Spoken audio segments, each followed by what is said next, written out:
friends. If you drop anything off my truck, raise your hand. I'll raise mine as well. We're going to wave that item goodbye together. Our number one rule here is that you must remain seated. This does include children. Please do not allow little ones to stand up and move around inside of the row. And do not pick anyone up and pass them from one side of the truck to the other, as your child is not a hot potato. Last but not least, my friends, this is the animal's home, not ours. So please keep those indoor voices on, making sure not to scream, shout, holler, yell, whistle, kiss. Nothing like that to get their attention, because trust me, it will not get their attention, but it will instead get mine. It looks like the warden is giving us our final go-ahead, so we're going to begin our journey here into the Little Literary Forest. In forest environments, animals use light and dark browns as a form of natural camouflage, which means that they are really good at playing hide-and-go-seek. And one of our best hiders is actually up ahead, laying down in some of these very tall grasses. You might be able to get a small glimpse of them as we round this bend, up and over to our left-hand side. They are called the bongo. Now, the bongo will grow horns on both the males and the females of their species. Oh, but if you see that lighter brown creature at the top who's facing towards us, that's actually a greater kudu. And for the greater kudu, they will only grow horns on the males of their species, which tells us that one is a female greater kudu. Off to our right-hand side and snacking out of that big bamboo branch, that is an okapi. The okapi are a very reclusive animal, which means they do not play well with others. They enjoy their alone time, and I know a lot of us can identify with that. Now, the okapi are also really cool because they have little stripes on their leg, and they look like zebras, but they are not related to the zebra. Instead, they are the only living relatives to the giraffe.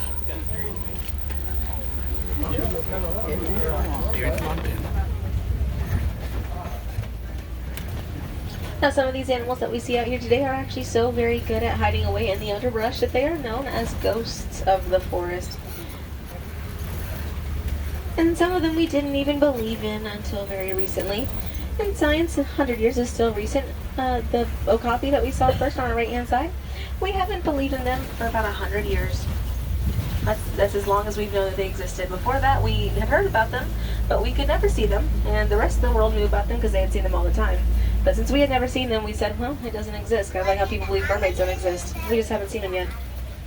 Now, off to our right-hand side, I see some little birds in the bushes. Those are called saddle-billed stork. They get their name from a little yellow patch at the base of their bill, kind of in the shape of the saddle. They have bright orange bills as well, and a black and white body. Now, when they stand up straight, they are anywhere up to 5 feet tall, with the wingspan about 9 feet across, which is about the span of the canopy currently above your heads. We're going to head on out of the forest and over to the Safi River. Hopefully in the river we'll be able to spot some hippo, maybe even some crocodiles. Just keep in mind these animals can hold their breath for quite some time and hide away successfully in the water.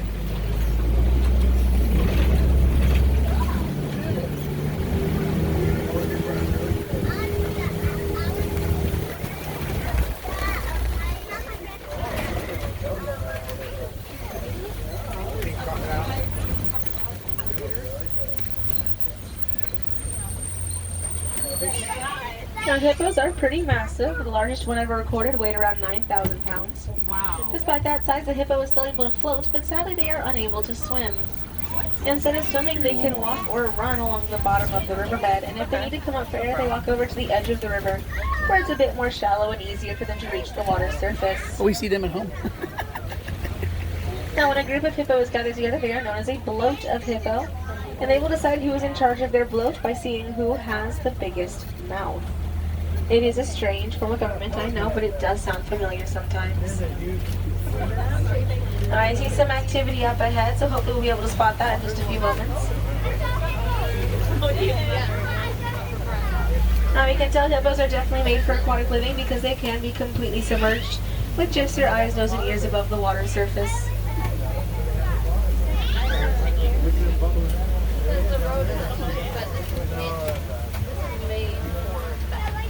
Honestly, it might be a little bit too close to that ledge for us to see.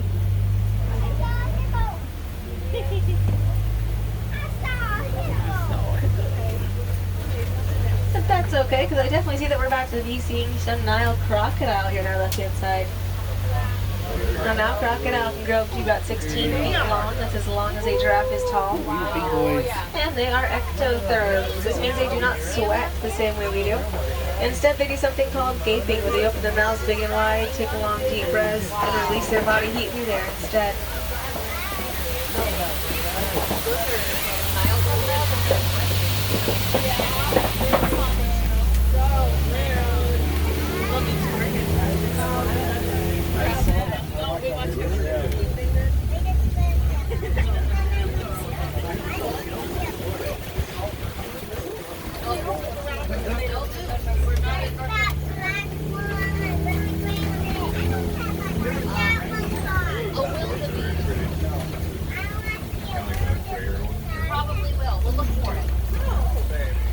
you on this bit over to our right hand side, there is a large tree here called a baobab tree.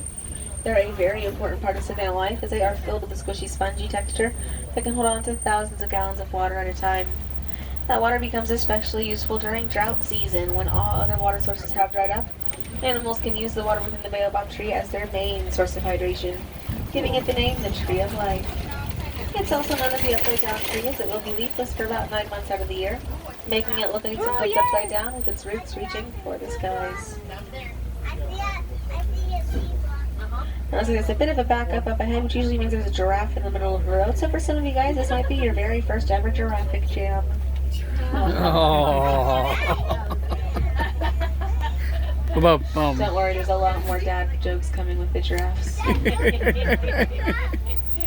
There are an awful lot of giraffe coming up on our right-hand side. And these giraffe are known as the Maasai giraffe. They get that name because of the tribe of Maasai that live nearby them in Africa.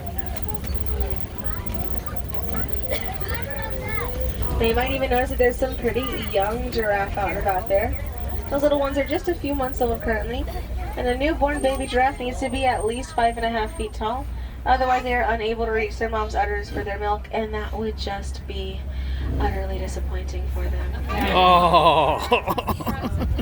Now, these are the Hartmann's Mountain Zebra. If you didn't know, there's a lot of different types of zebras around the world. These are specifically the Hartmann's Mountain Zebra.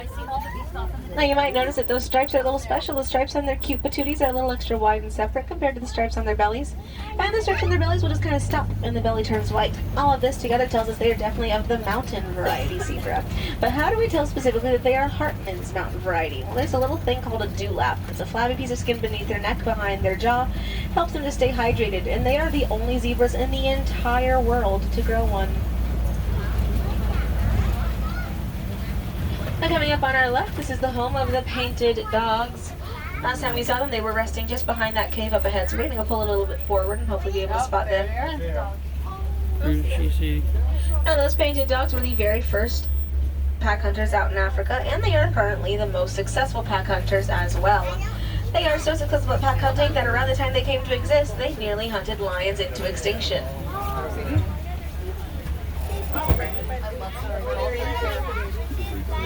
Now, of course, this was back in the day when lions did not hunt as a group, they hunted as individuals, so it was pretty easy to outdo them. Oh, there they are. Now, also to our left, we see some sable antelopes laying down behind that large brush. The sables are the emblem of the Harambe Wildlife Reserve because they are fierce fighters out in the wild, and we enjoy being fierce fighters for these animals and their conservation efforts. And once again, my friends, please keep in mind that whether our little ones can see the animals or not, we should not be lifting them up to see them. And sadly, you are not Rafiki, they are not the baby Simba, and we are just not allowed to reenact the Lion King on my truck today. Now, if you're looking for the chance to do so, head over to the Harambe Theater where they have the celebration of the Festival of the Lion King. But once again, folks, not on my truck.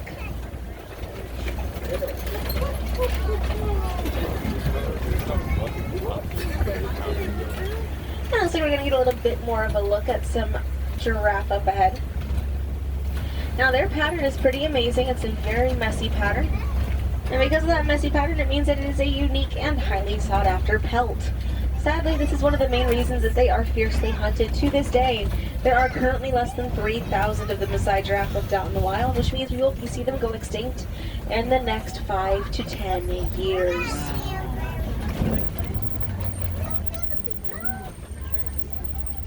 That's a shame.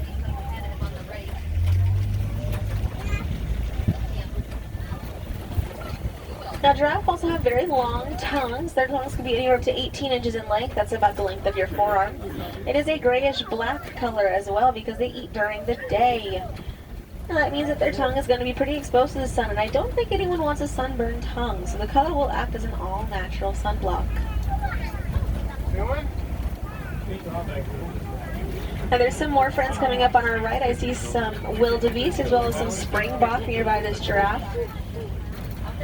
Now, the springbok are some of my favorite animals that live here on this part of the reserve because they are absolutely adorable and they look like little toasted s'mores. That coloration helps them to hide away in tall grasses. And as their name suggests, they are springy. The springbok can jump 6 feet straight up into the air or 13 feet forward from a standstill. Now, we're not super close to the wildebeest just yet, but there's quite a few more of them up ahead. These are specifically known as the brindled wildebeest or the brindled gnu, spelled G-N-U. Now, brindle is a very rare coloration to find out in the wild, so it's really cool to see them out here. And they are the second most densely populated creatures in the world, the first, of course, being humans. And they go on the largest of great migrations each year, joined in by up to 1.5 million wildebeest, but also typically joined in by zebras as well as by giraffe.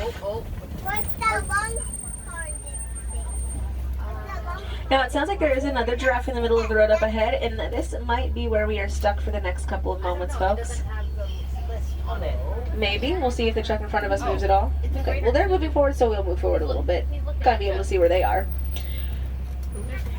Now they're wildebeest. They go on the Great Migration, like I said, joined in by up to 1.5 million wildebeest, also joined in by zebra and giraffe. And that wildebeest migration is so dense that it can be seen by the naked eye all the way up in the space station. Now we are very in luck today, folks. There is an African elephant coming up on our right-hand side. Simba 1. He's a very large gentleman. Now he's currently using his trunk to grab for some delicious snacks in that bush in front of him and deliver it to his mouth. They do this because their necks are too short to allow for their mouths to naturally reach the ground. Which sounds pretty familiar, because it is the same reason that humans use our hands to feed ourselves. Now elephants, as you may be able to tell, are pretty massive. The largest ones are usually around 13, sometimes over 13,000 pounds. Despite the size of an elephant, they are still terrified of the sight and sound of bees. With this information, farmers out in Africa are utilizing beehive fences as a way to protect their crop fields from the trampling of massive elephants. All that happens is as soon as the elephants see or hear the bees, they will send out a signal to other elephants in the area, informing them of the impending danger, and then they themselves will turn around in a completely different direction and allow for the farmers to be able to protect and sell their crops and even be able to harvest and sell the honey made from the bees.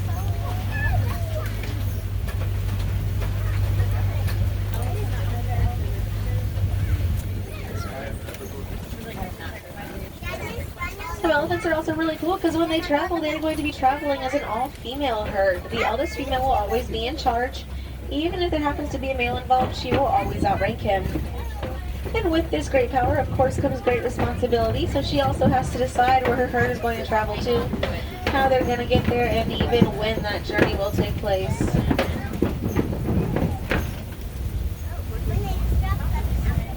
It looks like we're dropping down into some red clay pits, and elephants love eating red clay. It's delicious and nutritious, helps to fill some of those vitamin deficiencies in their daily diets. So we're going to keep our eyes on that red clay around us, see if there's any signs the elephants have been near. Now, I do definitely see some fresh tusk marks leading away from us here on our left-hand side. Oh, and it even looks like there's even more tusk marks to our right. My goodness, they have demolished that wall.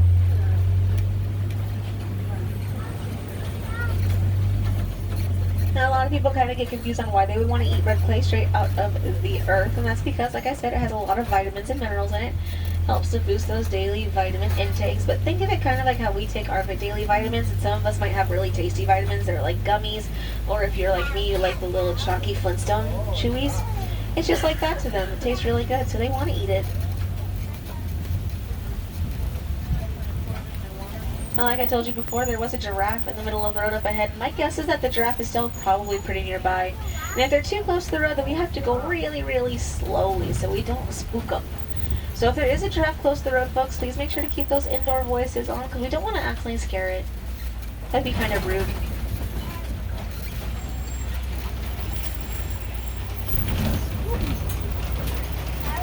Ooh, it looks like it might have been lured away by some delicious snacks, which is very fortunate for us. Driving that close to them could be kind of scary.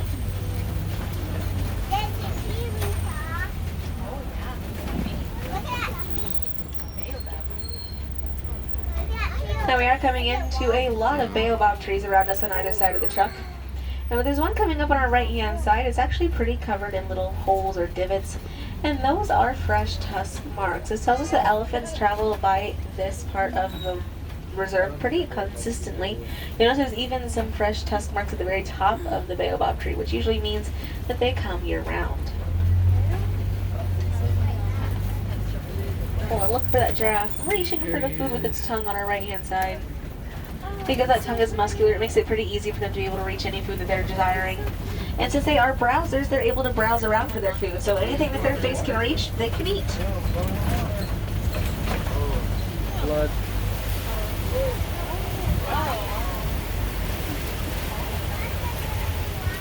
Coming up on our left, I can see that there is some greater flamingo. They are the largest and lightest pink flamingos in the world. You might notice some of them are even gray or a very light white. That's because they're young, less than a year old currently. Now that gray usually will be fading away until they are 2 years old. After that, it should be completely gone. And after that, they will naturally turn white. A lot of you guys might be wondering, why don't they naturally turn pink? Well, because pink is not their natural color. If they didn't eat certain foods, they would in fact be white. That pink color comes from their diet of eating certain foods that contain a mineral called beta-carotene. Basically, if you think about it, any of those like shellfish that we cook, that when they're cooked they turn pink or red, that has beta-carotene in it. What that also means is that if they don't eat enough of that beta-carotene, they are going to stay white, and that's completely fine and natural for them. There's a very similar concept for humans. If we eat or drink enough carrots or carrot juice, we will turn orange. But you will notice there's not a whole lot of orange people out in the world unless we have specifically sprayed ourselves that color. So it's a very similar concept. You drive over chains, and the chains are in the road to keep certain animals out of certain areas. They don't like walking over these chains. So there's a bunch of chains going across the road, and they see elephants in their area and giraffes in their area, but they don't want to walk over that. But we can drive over. Now we could spot some white rhino in this area. I see a fresh mud pit there on our left-hand side. Usually means the white rhinos have been here recently. They love wallowing in mud. It's fun. It protects their skin from the sun. And it even gives them some reprieve from pesky bugs in the area. Now I will warn you guys that today is the very first day out for a baby white rhino. He is just a few months old right now. And like I said, today's his very first day out here with the trucks. So if we do get to see little baby, I know it's going to be really super exciting, but we still got to try and keep those indoor voices on. Because we don't want him to be scared of the trucks on his very first day. That wouldn't be very nice. Now we will still keep our eyes open on those white rhinos. However, over to our left-hand side, these next two hillsides are the home of the cheetah. Cheetah are notoriously difficult to spot during the day as they are daytime hunters. Their pattern is literally designed to match the look of the sun filtering through the trees. But they are also the fastest land animals, traveling anywhere up to 70 miles per hour. They'll reach that speed in just a couple of seconds, but they can only hold it for a couple hundred yards. And while traveling at that speed, they will utilize their muscular tails to help them change direction, which is similar to how a rudder helps out on a boat. Now because they are most active during the day, they have very important patterns on their face, including black lines that drop from their eyes down to their mouths. And those are there as a way to protect their eyes from the harsh glint of the sun. Basically, they've grown their own form of sunglasses. Oh, there's another one down there. There, right down. I like these imagery, like I don't want to play. My favorite fact about the cheetah that live here are that they are all female. That's why I like to call them the cheetah girls.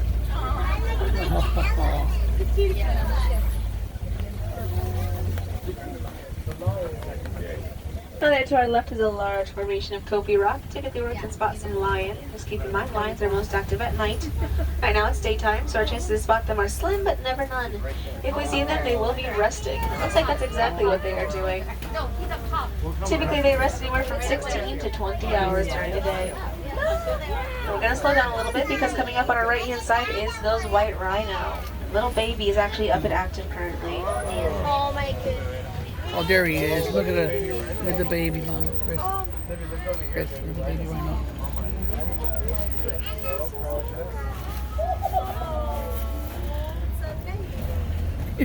The baby. Now we're going to go back to those lions on our left-hand side. As you can tell, there are two lioness and one male lion.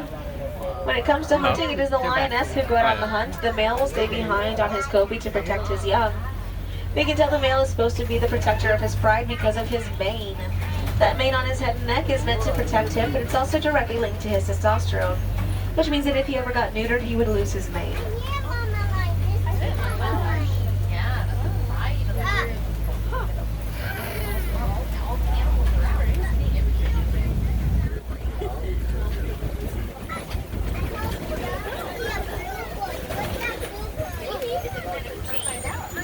Now there to our left, if you look through the bushes, you might see some warthog moving about. There's another one a bit further back behind that bluff. Oh, I love warthog. They are adorable. And they're also pretty intelligent, which is why I really don't like the name Pumbaa for a warthog, because Pumbaa in Swahili means dim-witted, and they deserve better than that, in my opinion. Now they're so smart they know that they need to back into their burrows with their tusks facing outwards to protect themselves from predators that attack during slumber. And here to our right-hand side, there is a small clutch of ostrich eggs. Ostrich eggs are fairly resilient. They do support the weight of a fully grown adult man. And ostrich like to lay their eggs as a community, protect them as a community, and even share the responsibility of keeping the eggs warm.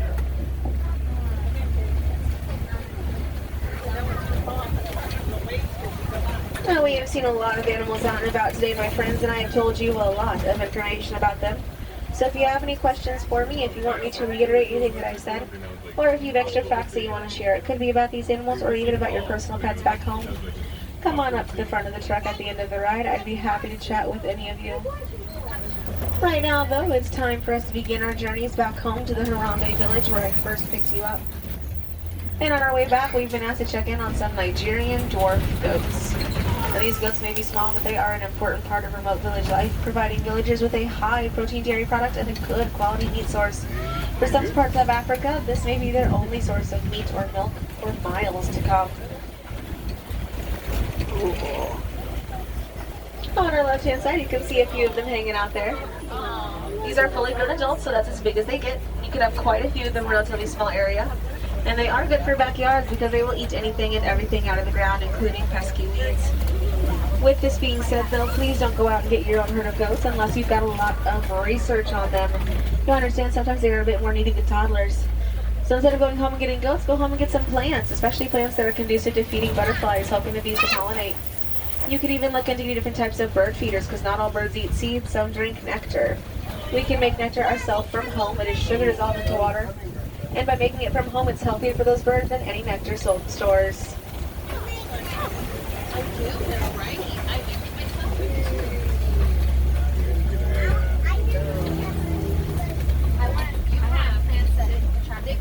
Well, my friends, looks like we are officially making our way back into the village. Once again, my name is Christine. Thank you guys so much for joining me out there. Y'all were wonderful.